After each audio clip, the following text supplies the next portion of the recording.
تعالى وبركاته. بسم الله والصلاة والسلام على رسول الله وعلى آله وصحبه ومن والاه. اللهم لا سهل إلا ما جعلته سهلا وأنت تجعل الحزن إذا شئت سهلا. اللهم اجعلنا من السعداء المقبولين ولا تجعلنا من الأشقياء المردودين. اللهم صل وسلم وبارك على سيدنا محمد وعلى آله وصحبه أجمعين والحمد لله رب العالمين.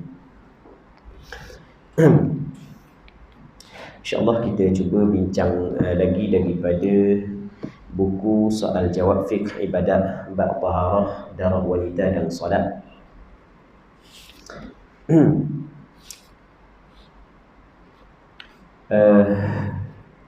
Kita akan bincang berkenaan dengan permasalahan sujud terlalu lama.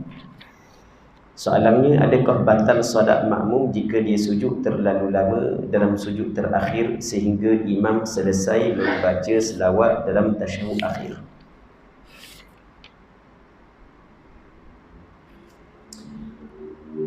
Jadi pernah diajukan soalan kepada hamba berkenaan dengan masalah hukum makmum yang sujud lama di dalam sujud yang terakhir, sedangkan Tok Imam pun bangun dah. Tok Imam bangun dah, dia masih lagi sujud. Dan ada sebahagian daripada makmum hampir Tok Imam nak bagi salam, barulah dia bangun daripada sujud yang kedua. Okey, soalannya, adakah perbuatan tersebut menyebabkan batal sembahyang makmum ataupun tidak? Muslimin muslimat yang dirahmati oleh Allah Subhanahu wa taala, kita kena tahu bahawasanya apabila kita sembahyang berjemaah, apabila kita menjadi makmum, bermakna kita telah menampakkan sembahyang kita dengan sembahyang imam. Apabila kita menampakkan sembahyang kita dengan sembahyang imam, maka setiap pergerakan di dalam sembahyang kita mesti kena mengikut pergerakan sembahyang imam.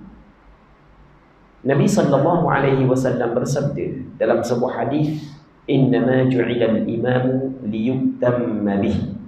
Sesungguhnya dijadikan imam supaya diikuti. Makmum mesti kena ikut imam. Fa idza kabbara fakabbiru. Apabila imam mengangkat takbiratul ihram, maka barulah kamu kena angkat takbiratul ihram. Itu pada asal. Apabila tu imam bangun daripada sujud yang kedua kepada tasyahud, apa yang dituntut kepada makmum adalah bangun. Tidaklah dituntut kepada makmum untuk melamakan sujud kerana dia telah mengikat sembahyang dia dengan sembahyang imam. Cuma kalau makmum saat itu menyalahi perbuatan tersebut, imam bangun dah daripada sujud yang kedua, makmum belum lagi bangun daripada sujud yang kedua tanpa sebarang keuzuran. Kalau ada keuzuran itu masalah lain. Ni tak ada keuzuran, maka adakah batal sembahyang makmum? Jawapannya, mengikut pandangan mazhab Imam Syafi'i, tidak batal. Sebab dia tidak batal? Kerana yang membatalkan sembahyang makmum adalah apabila dia tertinggal daripada imam dua rukun fi'li. Dua rukun yang dinisbahkan kepada perbuatan. Sedangkan tu imam bangun duduk tasyahud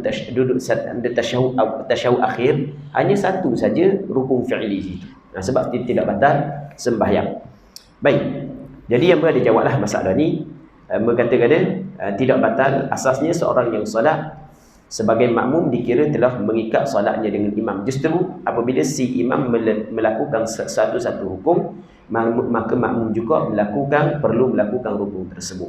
Hal ini sebagaimana sabda Rasulullah sallallahu alaihi wasallam, "Innama ju'ila al-imam liyutamma bih", sebagaimana hak yang amba cerita tadi. Okey. Kita seterusnya pada muka soalan yang ke-19 daripada buku ni. Soalannya adalah, Ahmad ditugaskan untuk mengimamkan solat tarawih 8 rakaat dan 3 rakaat witir di masjid. Jauh di sudut hati dia ingin menyambung baki solat tarawihnya di rumah sehingga genap 20 rakaat sejurus selesai tugasnya di masjid.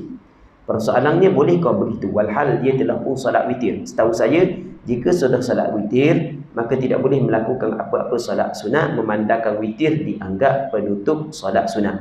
Mohon penjelasan Ustaz. Baik, ini berlaku di tempat kita.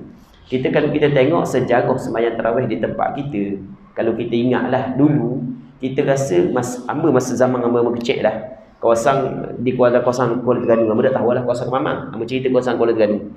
Kawasan Kuala Terengganu masa hamba kecil-kecil dulu, dak kecil pun umur belasang, awal 20-an, hamba jarang jumpa sembahyang tarawih buat 8 rakaat dulu.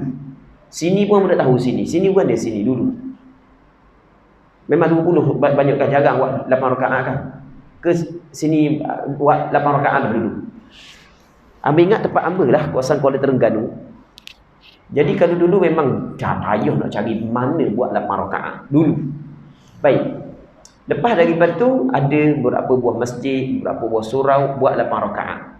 Bukan tak ada dulu masa zaman kecil, bukan tak ada tapi payah jarang. Bukan tak ada je. Lepas tu ke belakang ni semakin banyak. Akhir ni pula nyeban ikut dak sekarang. Nak cari masjid buat 20 rakaat payah ni. Nak buat cari surau ke masjid buat 20 rakaat payah. Leni. Ni adalah benda yang kita tengok dengan mata kepada kita. Baik. Jadi muslimat yang dirahmati oleh Allah Subhanahu wa taala. Ada sebahagian daripada imam dia nak sembahyang tarawih sebanyak 20 rakaat. Kerana dia melihat bahawasanya start daripada zaman Sayyidina Umar hingga sekarang di Masjid Nabawi buat 20 rakaat. Masjidil Haram sampai ke sekarang buat 20 rakaat. Jadi dia buat 20 rakaat. Tapi masalahnya ketika dia menjadi imam tarawih, dia sembahyang sunat witir 3 rakaat. Bunyi-bunyi orang kabur sembahyang sunat witir ni adalah sembahyang sunat ataupun sembahyang yang menjadi penutup kepada sembahyang sunat pada malam hari. Soalan ni, adakah boleh dia nak sembahyang tarawih pula lepas daripada sembahyang witir dah? Jadi dia tadi di sembahyang 8 rakaat, nak tambah 12 rakaat lagi. Sedangkan di sembahyang witir dah. Okey, ni soalan. Baik, tengok bagaimana jawapan dia. Jawapan yang pertamanya adalah sememangnya menjadikan solat witir di penghujung solat malam adalah perkara yang dituntut oleh syarak. Hal ini berdasarkan kepada sabda Rasulullah sallallahu alaihi wasallam, ij'alu akhir salatikum bil laili witra. Jadikanlah witir sebagai akhir salat kalian pada waktu malam. Hadis riwayat Al-Bukhari. Memang di sana kalau kita buka dalam kitab hadis, kita akan jumpa suatu hadis yang dikeluarkan oleh Imam Bukhari dalam kitab sahihnya. Nabi sallallahu alaihi wasallam menuntut agar kita menjadikan penghujung sembahyang malam kita adalah sembahyang witir. Sehingga kawan kita cakap mana sembahyang witir adalah penutup kepada sembahyang malam. Okey, baik-baik adil.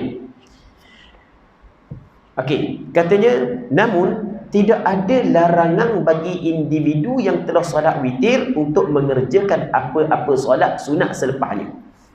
Okey, memang kita ambil dua asas dulu. Yang pertama sekali, memang kita dituntut agar menjadikan sembahyang witir sebagai sembahyang sunat ataupun sembahyang yang menjadi penutup kepada sembahyang sunat pada malam hari. Berpandukan kepada hadis yang diriwayatkan oleh Imam Bukhari dalam kitab sahihnya, kata Rasulullah, ij'alu akhir salatikum minal laili witra. Hendaklah menjadikan sembahyang yang last sekali pada malam adalah sembahyang witir. Tetapi bukanlah bermakna apabila seorang itu telah sembahyang sunat witir, tidak boleh dah dia melakukan sembahyang sunat. Bukan bermakna begitu. Bahkan orang yang sembahyang sunat witir dah masih lagi boleh dia sembahyang sunat lepas daripada itu. Dalilnya adalah hadis yang diriwayat daripada Aisyah radhiyallahu taala anha yang dikeluarkan oleh Imam Muslim dalam kitab sahihnya. Kata Aisyah, kana yusalli 13 raka'ah, yusalli 8 raka'atin thumma yutir, thumma yusalli raka'ataini wa huwa jalis. Nabi pernah dulu, Nabi sallallahu alaihi wasallam pernah mengerjakan solat sebanyak 13 rakaat. Iaitu baginda solat 8 rakaat, kemudian baginda melakukan solat witir, kemudian baginda sallallahu alaihi wasallam solat 2 rakaat dalam keadaan duduk. Jadi Rasul sembahyang 13 rakaat. Yang pertama Rasul sembahyang 8 rakaat. Rasulullah sallallahu alaihi wasallam sembahyang sebanyak 13 rakaat. Lepas tu Rasulullah sembahyang 8 rakaat. Lepas tu Rasulullah sallallahu alaihi wasallam sembahyang witir. Baik, lepas tu Rasulullah sembahyang pula 2 rakaat. Jadi Rasulullah sembahyang 8 rakaat dulu, lepas tu Rasulullah sembahyang 3 rakaat, api jadi 11. Lepas tu Rasulullah sembahyang pula 2 rakaat dalam keadaan Rasulullah duduk. Maka berpandukan kepada hadis di atas, ada beberapa perkara yang boleh difahami, iaitu Rasulullah sallallahu alaihi wasallam pernah solat 2 rakaat selepas baginda melakukan solat witir. Hadis ini menjadi dalil bahawa perintah untuk menjadikan solat sunat witir pada penghujung malam adalah perintah sunat sahaja. Bermakna tidak ada halangan dan tidak dilarang untuk mengerjakan solat sunat selepas daripada solat witir. Jadi apabila seorang saat itu sembahyang dah sunat witir, lepas tu nak tambah balik rakaat dia nak cukup 20 rakaat, maka hukum dia adalah dibolehkan. Kesimpulan, bagi siapa yang telah melakukan solat witir, tiada halangan baginya untuk mengerjakan apa-apa solat sunat selepas solat witir tersebut. Tidak kiralah solat tarawih atau selainnya. Dan dia tidak perlu mengulangi semula witir tersebut. Baik, muslimin muslimat yang dirahmati oleh Allah Subhanahu wa taala. Hamba pernah diajukan 2 soalan. Soalan yang pertama adalah, sedari sekolah Kedah, saya dan rakan-rakan perempuan yang lain diajar untuk merapatkan lengan pada badan dan paha dan merapatkan paha pada perut ketika sujud. Bahkan kata ustazah, inilah kaedah sujud dalam solat yang sebenarnya bagi perempuan, berbeza dengan lelaki. Namun ketika singgah solat di masjid baru-baru ini, saya ditegur kerana sujud dengan cara tersebut. Katanya, solat saya tidak sah kerana bersujud tidak seperti yang Nabi SAW lakukan, iaitu meluaskan ruang antara lengan dan badan, juga paha dan perut. Dia bersandarkan kepada hadis, solatlah kamu seperti mana kamu melihat aku solat. Persoalannya, benarkah perkara ini? Saya keliru. Baik, soalan ni yang berdapat 2 soalan. Sebenarnya ada beberapa soalan, cuma soalan yang berkata 2 soalan ni adalah soalan yang kita kata kira panah dah sikit. Soalan yang pertama, ada seorang perempuan tu yang dia belajar sebelum daripada ni. Kita orang perempuan ni kalau dalam sembahyang kita kena rapat-rapatkan lah, dah macam orang lelaki. Itu yang pertama. Tiba-tiba dia berhenti di satu tempat dia sembahyang, ada makcik tegur. Jadi awak dia sembahyang ni tak kena. Satu. Lepas tu awak sembahyang tak betul, tak sah. Ada kata siapa ke tak sah sembahyang. Sebab dia, sebab awak sembahyang ni menyalahi apa yang Rasulullah buat. Dia kata menyalahi hak yang Rasul sembahyang. Dan Rasul sembahyang mana? Dia Rasulullah sallallahu alaihi wasallam sembahyang, dia merenggangkan perut dengan paha. Rasulullah ketika dia sujud, dia merenggangkan. Baik. Lepas tu Rasul kata, "Sallu kama raaitumuni usalli." Mu sembahyang sebagaimana melihat aku sembahyang. Jadi tak kira lah orang perempuan, orang lelaki kena sembahyang sebagaimana Rasul sembahyang. Jadi duk rapat lagu tu bukan cara Rasulullah sallallahu alaihi wasallam sembahyang. Kalau dia kata tak kena sembahyang lagu tu, tapi kalau dia kata tak sah boleh tahan sikit, tapi sampai ke mai tak sah sembahyang ni, hak tu memang berat sungguh dah. Memang hak tu berat sungguh. Baik, sebenarnya betul tak apa hak yang dia khabar? Satu. Padahal ada soalan yang kedua yang dikata lagu mana? Sebenarnya sembahyang dia lelaki dengan perempuan sama je. Hak yang kata tak sama tu tak betul. Okey, 2 soalan hak yang sampai kepada hamba. Begitulah sebenarnya soalan panjang lagi yang meringkaskan. Sebenarnya apa yang disebut di sini adalah tidak betul. Tidak betul yang pertamanya adalah masalah kalau perempuan tak sembahyang seperti orang lelaki sembahyang, tak sah sembahyang ni, hak tak betul ni, tidak ada seorang ulama pun yang khabar lagu tu. Yang keduanya, tidak ada perbezaan di antara sembahyang lelaki dan perempuan juga tidak betul. Sebenarnya ada perbezaan di antara sembahyang lelaki dan perempuan berpandukan kepada nas syarak. Baik. Maka menjawab panjang lebar, pada dasarnya kaedah dan perbuatan solat antara laki-laki dan perempuan adalah sama sahaja. Hal ini kerana setiap khitab ke atas lelaki juga dikhitabkan ke atas perempuan. Melainkan adanya dalil-dalil syarak lain yang menunjukkan perbezaan hukum antara laki-laki dan perempuan. Okey, kita kena ingat, setiap hukum yang ditujukan kepada lelaki juga ditujukan kepada perempuan. Dia tidak ada perbezaan. Melainkan apabila ada dalil yang mengkhususkan hukum itu kepada lelaki ataupun mengkhususkan hukum itu kepada perempuan, itu kita kena ingat. Jadi kita kena ingat setiap hukum yang datang daripada Quran ke daripada hadis ke, kalau ditujukan kepada lelaki juga hukum dia sama juga dengan perempuan. Bukanlah apabila ditujukan kepada lelaki orang puang dikecualikan, bukan. Sebab itulah kalau kita tengok dalam Al-Quranul Karim, ayat Allah Ta'ala kata dalam mana, wa aqimus salah, dan hendaklah kamu mendirikan sembahyang. Yang pada asalnya aqimu, waw tu waw dhamir jamak, ditujukan kepada lelaki. Tetapi sebenarnya setiap benda yang dikhitabkan kepada lelaki juga dikhitabkan kepada perempuan. Melainkan apabila ada dalil yang mengecualikan lelaki ataupun mengecualikan perempuan daripada khitab tersebut. Okey, itu pada asal. Sebab tu dalam satu hadis Nabi sallallahu alaihi wasallam menyebut, hadis yang diriwayatkan oleh Imam Abu Dawud, Imam Tirmizi dan Imam Ad-Darimi, Nabi SAW bersabda, innaman nisa'u syaqa'iqur rijal. Sesungguhnya perempuan adalah saudara kandung lelaki. Maksud dia saudara kandung, dia sebanding dengan lelaki. Dia adik-beradik. Setiap apa yang diwajibkan kepada perempuan juga diwajibkan kepada lelaki. Setiap apa yang diwajibkan kepada diharamkan kepada lelaki juga diharamkan kepada perempuan. Asasnya terdapat beberapa perbezaan berkenaan kaedah solat antara laki-laki dan perempuan seperti yang disebut oleh Nabi SAW dalam beberapa hadis. Justru berpegang dengan hadis solatlah kamu seperti mana kamu melihat aku solat semata-mata, lalu terus meletakkan hukum bahawa tidak ada perbezaan antara kaedah solat lelaki dan perempuan tanpa melihat kepada dalil-dalil yang lain, akan menjurus ke arah berlakunya kesilapan dan kepincangan dalam meletakkan hukum. Baik, itu yang hamba sebut. Jadi ambil hadis sallu kama raaitumuni usalli, hadis ni sebagai dalil bahawasanya orang lelaki dan orang perempuan sama je dalam bab sembahyang. Hak ni adalah silap, hak ni adalah tidak betul. Hak yang betulnya ada tempat sama dan ada tempat berbeza. Baik. Antara hadis yang menyebutkan berkenaan perbezaan perbuatan solat antara laki-laki dan perempuan adalah berikut. Pertama, sebaik-baik tempat solat fardu bagi laki-laki dan perempuan. Okey, bagi laki-laki sebaik-baik solat fardu adalah di masjid. Manakala bagi perempuan pula adalah mengerjakan di rumah. Tengok ada perbezaan. Jadi kalau guna hadis kadang-kadang Allahu Rabbi, kadang-kadang slogan kembali kepada Quran dan As-Sunnah. Okey, slogan kembali kepada Quran dan Sunnah adalah slogan yang betul. Adalah benda yang betul. Setiap orang Islam mesti kena kembali kepada Quran dan Sunnah. Tetapi digunakan pada penggunaan yang tidak betul. Memang kita sekarang ni benda-benda kita kena tengok Quran, kita tengok hadis. Okey, itu memang betul. Setiap orang Islam mesti berpandukan kepada Quran dan hadis. Siapakah kita kalau kita tolak Quran dan hadis? Cuma kadang-kadang slogan saat itu digunakan pada tempat yang salah. Maksud dia, kalau dalam bahasa Arab, kalimah yang benar tapi dimaksudkan dengan maksud yang tidak betul. Kadang-kadang begitu. Memang betul. Hadis kata Nabi SAW, sallu kama raaitumuni usalli. Mudah sembahyang sebagaimana melihat aku sembahyang. Lelaki puang sama. Tapi nak guna hadis ni terus meletakkan orang lelaki orang puang sama, tidak ada perbezaan. Baik. Dan kalau orang kata ada perbezaan menyalahi hadis, maka itu tidak betul. Memang Rasulullah kata, sallu kama raaitumuni usalli. Tapi dalam masa yang sama ada hadis yang lain. Jangan abaikan hadis yang lain.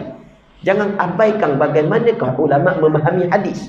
Kerana di sana ada hadis yang dinasahkan hukum. Di sana ada hadis yang mengkhususkan benda yang pada zahirnya umum.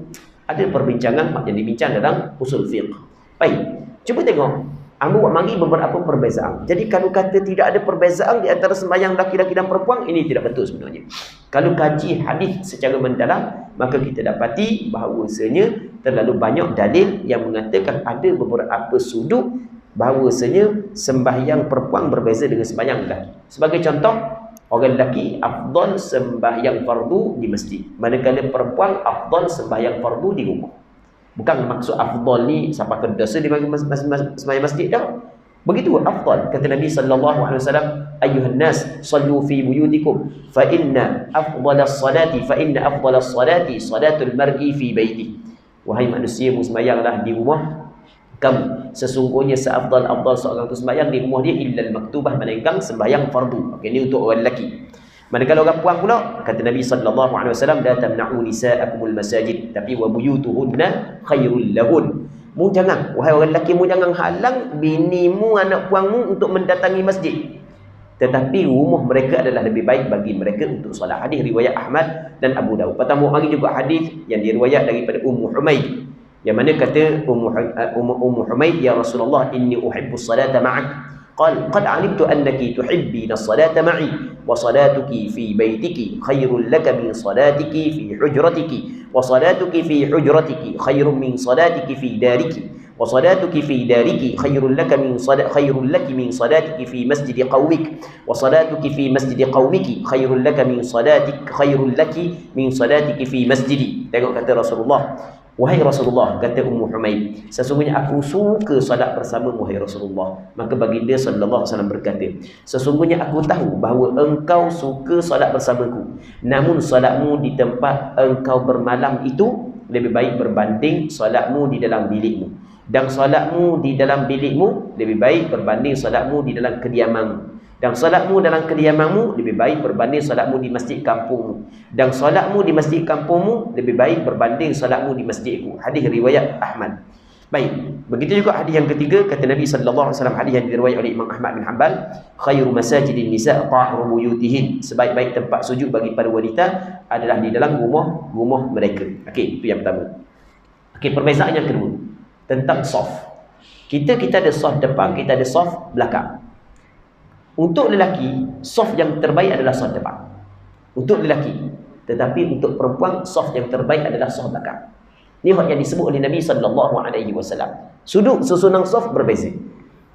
Nabi sallallahu alaihi wasallam, hadis yang diriwayatkan oleh Imam Muslim dalam kitab sahihnya, kata Rasulullah, khairu sufufir rijal awwaluha. Sebaik-baik saf lelaki adalah saf depan. Wa syarruha akhirah. Saf yang paling buruk adalah saf belakang. Wa khairu sufufin nisa akhirah. Sebaik-baik saf perempuan adalah belakang. Wa syarruha awwalah. Dan seburuk-buruk saf perempuan adalah saf depan. Dia buruk ni bukan dosa dah, tak comel lah nak berbanding. Kalau kita nak banding saf depan dengan saf belakang, mana molek? Saf depan molek berbanding saf belakang. Untuk lelaki. Orang perempuan dah. Depan belakang dengan depan mana molek? Belakang lebih baik berbanding dengan depan bagi perempuan. Okey. Ketiga, ini perbezaan. Masalah mengucap tasbih dan perempuan menepuk tangan. Lelaki mengucap tasbih dan perempuan menepuk tangan. Dalam sembahyang, apabila ada berlaku sesuatu benda kepada imam, maka makmum saat itu cara nak tegur imam kena tengok. Kalau makmum saat itu lelaki, apa yang disunatkan kepada dia adalah bertasbih. Tapi perempuan bukan bertasbih. Perempuan adalah tepuk. Begitu perempuan. Tengok ada perbezaan. Ini disebut dalam hadis yang diriwayat oleh Imam Bukhari dan Muslim. Kata Nabi sallallahu alaihi wasallam, ya ayuhan nas, ma lakum hina nabakum syai'un fi salati akhadtum fi at-tasfiq, innama at-tasfiqu lin-nisa. Kata Rasul kepada sahabat dia, wahai manusia, kenapa kamu apabila berlaku sesuatu dalam solat, kamu terus menepuk tangan? Sesungguhnya menepuk tangan hanya untuk perempuan. Jadi ceritanya adalah benda berlaku dalam solat, maka Nabi sahabat tepuk. Ceritanya pada hari itu Rasulullah sallallahu alaihi wasallam keluar daripada Madinah. Kerana Rasul dapat khabar ada sedikit perselisihan faham di kalangan sahabat dia pada satu perkampungan di pinggir Madinah. Maka Rasul pergi untuk mendamaikan sahabat tersebut. Lalu Rasulullah sallallahu alaihi wasallam pesan kepada Bilal bin Rabah, kalau sekiranya aku lawat balik, maka bang patu qamat minta Abu Bakar menjadi imam. Masa itu sembahyang asar. Ternyata Rasulullah sallallahu alaihi wasallam lewat sapa. Maka akhirnya Bilal bin Rabah qamat, bang qamat, lepas tu Abu Bakar menjadi imam. Tengok sembahyang, tiba-tiba Rasul teruk, Rasul masuk duduk betul-betul belakang imam, belakang Abu Bakar. Maka sahabat di zaman Rasulullah tidak pernah berlaku bahawa saja kalau Rasul ada, Rasul jadi imam. Rasul akan jadi tu imam. Sekarang ni Rasul jadi makmum, Abu Bakar jadi imam. Maka sahabat yang duduk di belakang Abu Bakar, hak yang menjadi makmum Abu Bakar, pakat tepuk. Pakat dia tepuk. Baik. Jadi apabila pakat dia tepuk, dipendekkan cerita, Abu Bakar pun toleh sikit ke belakang, tengok Rasul ada, maka Abu Bakar pun duduk. Maka Rasulullah pun tukar jadi imam. Hak yang tempat Abu Bakar, hak yang jadi imam, Rasul ambil. Maka lepas daripada sembahyang, kata Nabi sallallahu alaihi wasallam, apa mengada benda-benda dalam sembahyang pakai tepuk, sedangkan tepuk itu adalah untuk perempuan. Tengok, innamat tasfiqu lin-nisa. Apa yang dituntut kepada lelaki bukan tepuk tapi ucap subhanallah. Okey, itu ada perbezaan antara sembahyang lelaki dengan perempuan. Okey, yang keempat, ni perbezaan yang keempat. Perempuan perlu memakai tudung ketika salat, sedangkan lelaki tidak. Dalam sebuah hadis yang diriwayatkan oleh Imam Abu Dawud, Imam Tirmidzi dan Imam Ibnu Majah, kata Nabi sallallahu alaihi wasallam, la yaqbalullahu salata haid illa bi khimar. Allah Taala tidak terima sembahyang perempuan yang telah balik melainkan dengan tudung.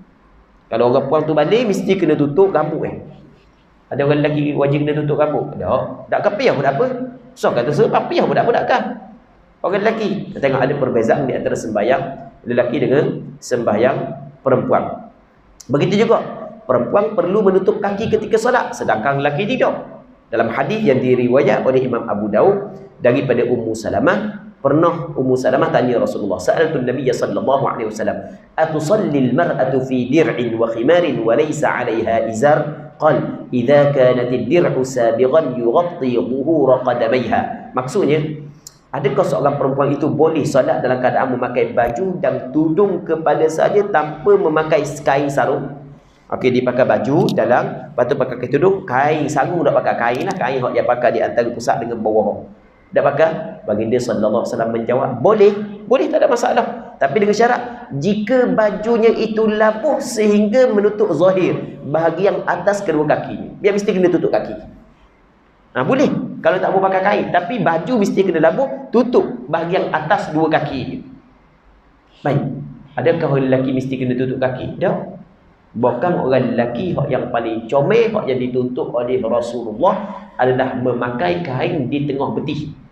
Dan kita rasa mungkin ni di antara sunnah Rasulullah sallallahu alaihi wasallam yang ramai orang kita tak tahu, ataupun ada orang yang tahu tapi tak buat. Mungkin ada tak tahu, dan mungkin ada tahu tapi tak buat. Tahu tak sunnah dalam pemakaian kain ke jubah ke adalah di tengah betis.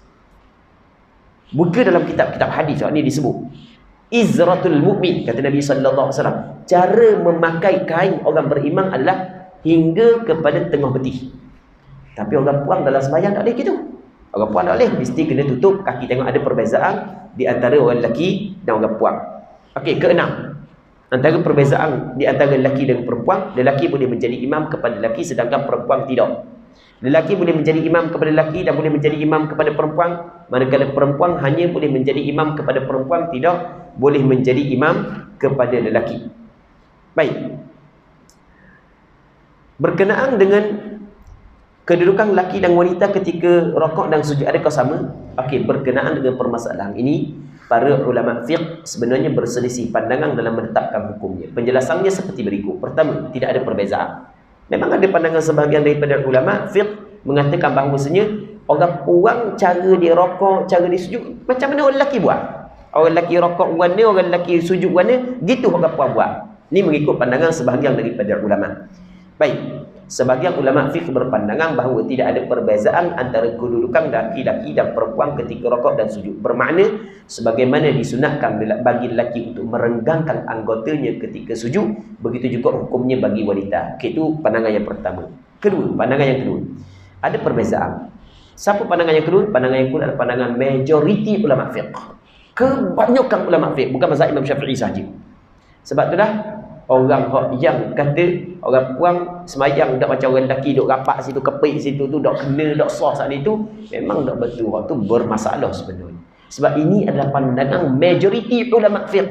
Takkan sampai ke pandangan majoriti ulama fiqh perbuatan yang diiktiraf oleh majoriti ulama fiqh, tiba-tiba dia kata batal semayang, tidak sah semayang. Berat, memang cukup berat hukuman begitu. Baik, majoriti ulama fiqh berpandangan bahawa sunat bagi perempuan untuk merapatkan anggotanya ketika rukuk dan sujud. Berbeza dengan lelaki yang disunatkan untuk merenggangkannya.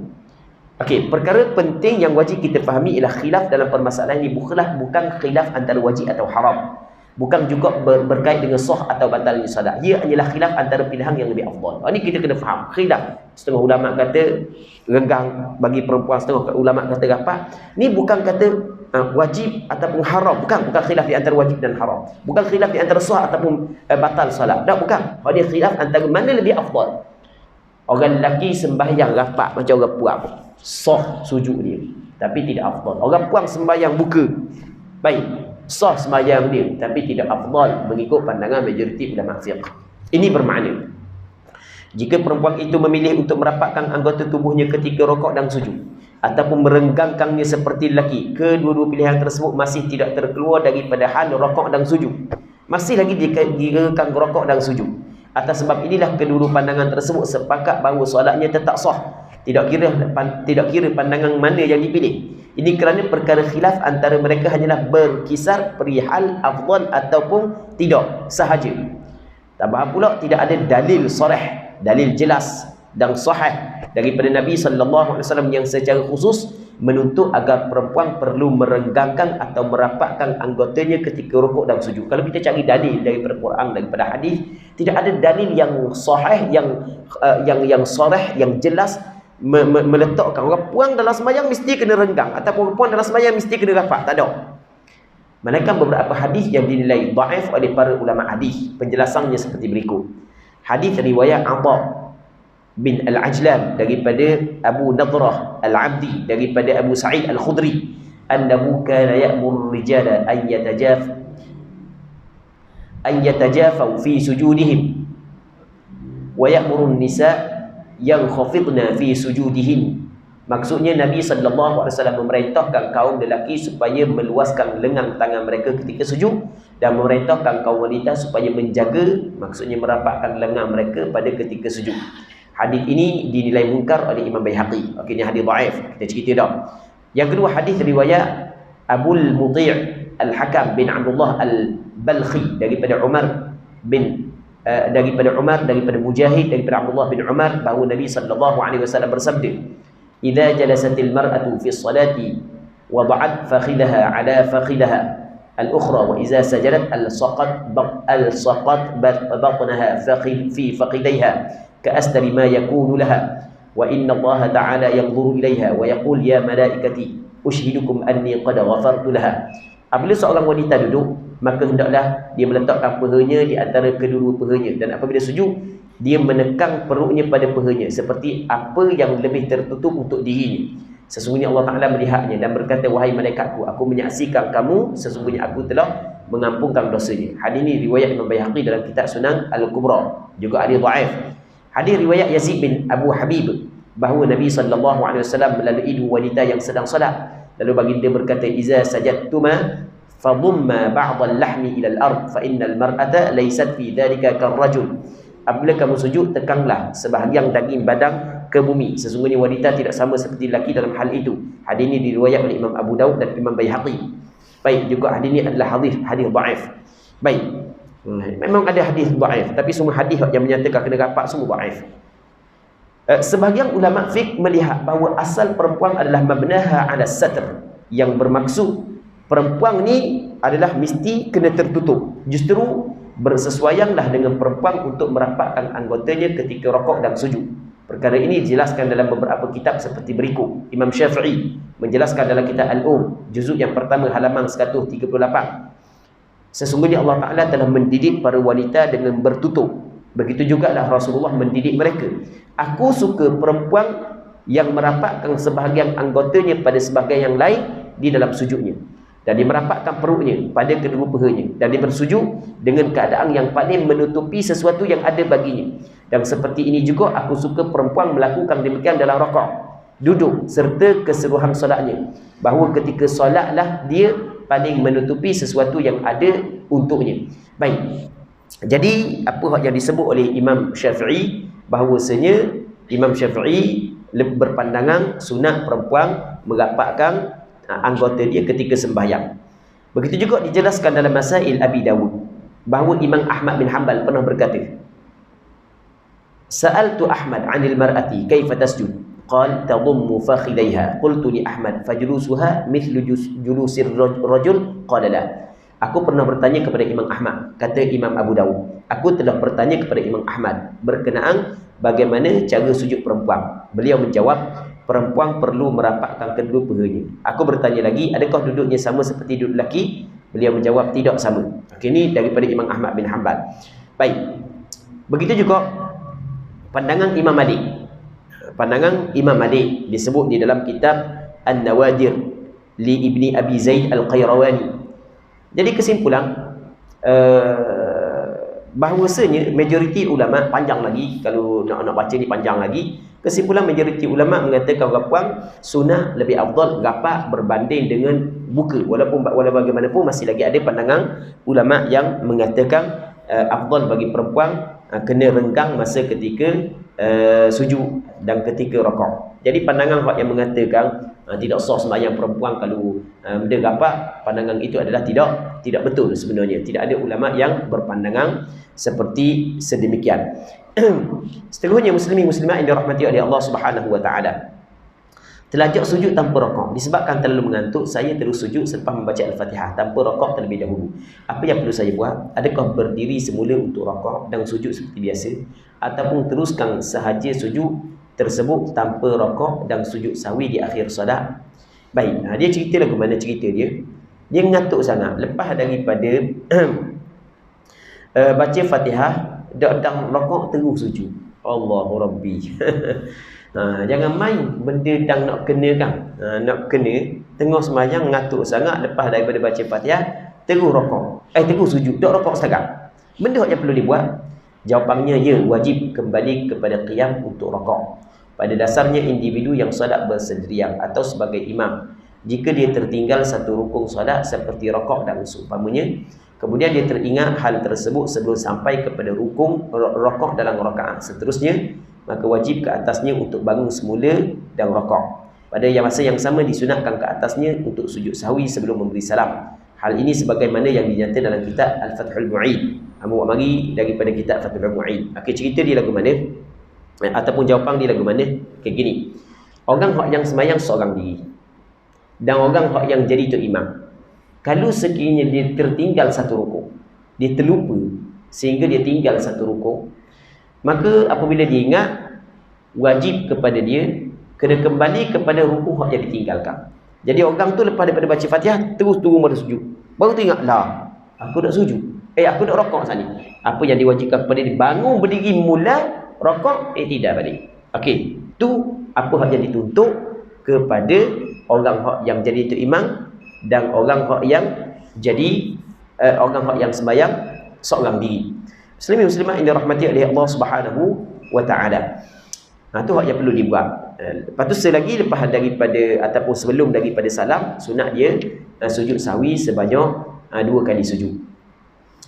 Soalan berikutnya, baca Al-Quran dalam rokok dan sujud. Jadi untuk malam ni kita rasa kita berhenti sini dulu. Boleh juga kita buka soalan sekejap kalau sekiranya ada. Ada tak nak tanya benda?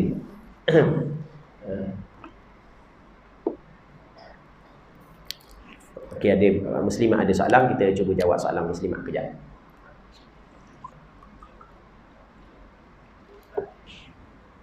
Nanti kejap kita jawab soalan muslimat.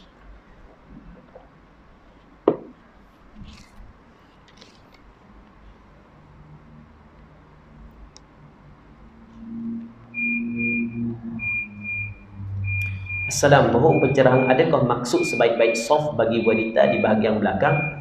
Walaupun dalam kalangan wanita, adakah maksudnya wanita kena memenuhi soft belakang dahulu baru pergi ke soft depan dalam kalangan ruangan tempat solat wanita? Okey, di masalah ni sembahyang wanita bersama dengan lelaki. Ketika sembahyang wanita bersembahyang berjemaah bersama dengan lelaki, maka hak yang paling afdalnya soft wanita belakang, bukan hak depan. Sebab dia, sebabnya orang lelaki dia sembahyang pakai kain. Okey, boleh faham kan? Orang lelaki sembahyang pakai kain. Di zaman Rasulullah, kain kadang-kadang sahabat yang sembahyang tu, sembahyang saat itu kain selai aja. Kain selai aja. Baik, jadi untuk menutup pintu fitnah, maka caranya adalah orang puan dia sembahyang jauh sikit daripada orang lelaki. Baik, kena jauh sikit daripada lelaki. Itu maksud dia. Jadi kalau soh depan dengan soh belakang, mana orang yang comel? Okey, soh belakang bagi perempuan. Dalam penyusunan soh, adakah orang yang paling comel penuh soh belakang dulu baru pergi soh depan? Kita ada masalah, boleh je buat lagu tu. Maksudnya kita utamakan soh yang paling afdal. Tapi janganlah sampai ke orang nak habis rokok tu dak siap lagi susun soft. Tu tak bolehlah cara lagu tu. Dia bukanlah maksud duduk soft depan saat itu haram, bukan maksud. Begitu yang afdal adalah soft belakang bagi perempuan. Baik, sebab soft yang depan ni dia akan melihat kepada orang lelaki. Tambah-tambah orang lelaki tekah sujud. Orang puan ni bukan malaikat. Orang puan adalah manusia biasa. Jadi kadang-kadang mata saat itu dia ada pandangan khianat. Maka untuk menutup pintu tersebut, sebab itulah lebih afdal bagi perempuan untuk jauh. Wallahu a'lam. Okey, ada soalan? Lelaki tak ada salam.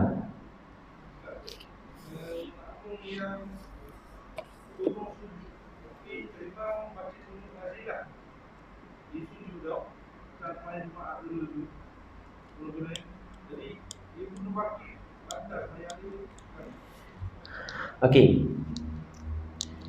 Sekarang ni Tok Imam baca qunut nazilah. Tiba-tiba makmum turun kepada sujud. Adakah makmum saat ni tu kena bangkit semula ataupun tak perlu bangkit dah? Okey, kena tengok. Sengaja ke tak? Okey, itu kena tengok dulu. Okey, kita tengok gini.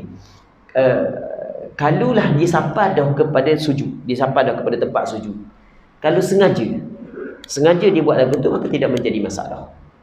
Dia tidak batal sembahyang makmum. Kalau Tok Imam baca kunut, makmum dah baca kunut, tak ada masalah. Tapi perbuatan tu dak comel. Hamba kata tak batal sembahyang. Perbuatan tu dak comel. Macam gini. Tok Imam baca tasyahud awal. Tiba-tiba makmum dak baca tasyahud awal. Batal tak sembahyang makmum? Dak batal. Nah, gitu. Dia hak yang tak bolehnya saja tak boleh. Hak tak boleh. Hak tak bolehnya adalah apabila Tok Imam tinggal tasyahud awal, makmum baca tasyahud awal. Itu salah. Itu haram. Itu batal sembahyang. Dipanggil dia? Dipanggil menyalahi makmum akan imam dengan ataupun menyalahi makmum saat itu yang teruk, yang keji. Okay, dalam kitab dia kata benda makmum tidak boleh menyalahi Tok Imam dalam fi sunnatil fahishatil mukhalafah. Maksudnya pada sunnah yang keji kalaulah makmum menyalahi imam. Kita ada dua. Kunut dengan tahiyat. Kunut dengan tahiyat. Tahiyat awal lah. Kedua-dua sunat ab'am. Dalam dua ni, kalau Tok Imam buat sama ada kunut ataupun tahiyat awal, jawab makmum tidak wajib buat. Kalau makmum dah buat, dah batal sembahyang. Walaupun tak comel buat lagu tu, walaupun makruh begitu, tapi tak batal sembahyang. Tapi kalaulah Tok Imam tinggal, maka dalam masalah kunut sunat makmum buat, masalah tahiyat awal wajib makmum kena tinggal. Okey, jelas kan? Wallahu a'lam. Okey, ada soalan lain lagi?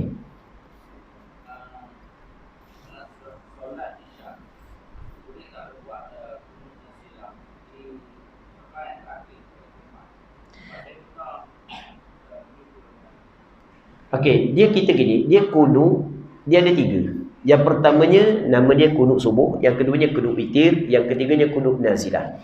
Okey, apa maksud kunut nazilah? Perkataan nazilah ni ada yang menimpa, ada bala yang menimpa kepada kita. Bala yang umum lah. Contoh kita kata COVID ataupun banjir besar, okey, itu dipanggil di antara bala yang menimpa kita. Apabila ada bala yang menimpa kita, maka sunat kita baca kunut nazilah pada setiap sembahyang, bukan hanya subuh, bukan hanya witir, bukan subuh, zuhur, asar, maghrib, isyak, semuanya sunat kita baca kunut nazilah. Dia kalau kita nak baca kunut nazilah sembahyang isyak, boleh disunatkan, tak ada masalah. Dan zaman kita ni zaman COVID masih lagi sunat. Cuma mai 2 tahun dah COVID. Mula-mula semangat kau baca kunut nazilah. Dah boleh 6 bulan, 8 bulan, letih tu imam nak baca kunut nazilah. Pas dah ingat, untuk imam dah ingat dah nak baca kunut nazilah. Sebab lama sangat COVID tu. 2 tahun lebih dah. Mula-mula tu semangat tu imam, kau setengah-setengah nangis tu. Setengah-setengah. Oh, gitu. Kau pendek, setengah-setengah baca, panjang tu. Kalau lama kau pendek, last kali tinggal tu. Baik. Dia sebenarnya sembahyang isyak pun sunat baca kunut nazilah. Rakaat yang keempat, mana rakaat yang keempat? Pada i'tidal, bukan i'tidal. Masa i'tidal tu lah. Ya memang betul lah, kunut nazilah dibaca pada rakaat yang akhir.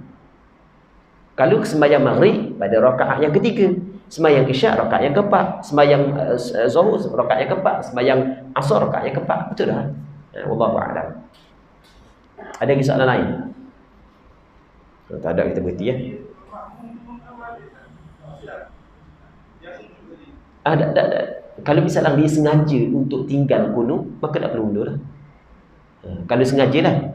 Kalau sekiranya terlupa, tak masalah lain. Kalau terlupa, Tok Imam baca kunut nazilah, dia terlupa, okey, itu masalah lain.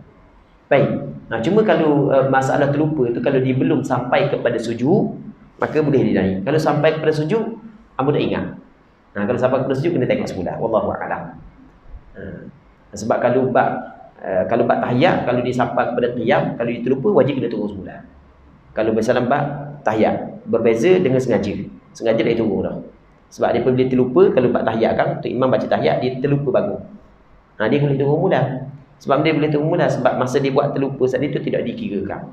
Cuma masalah tahiyat awal dengan kunut ni sama ke tak? Hamba dah ingat situ. Wallahu a'lam.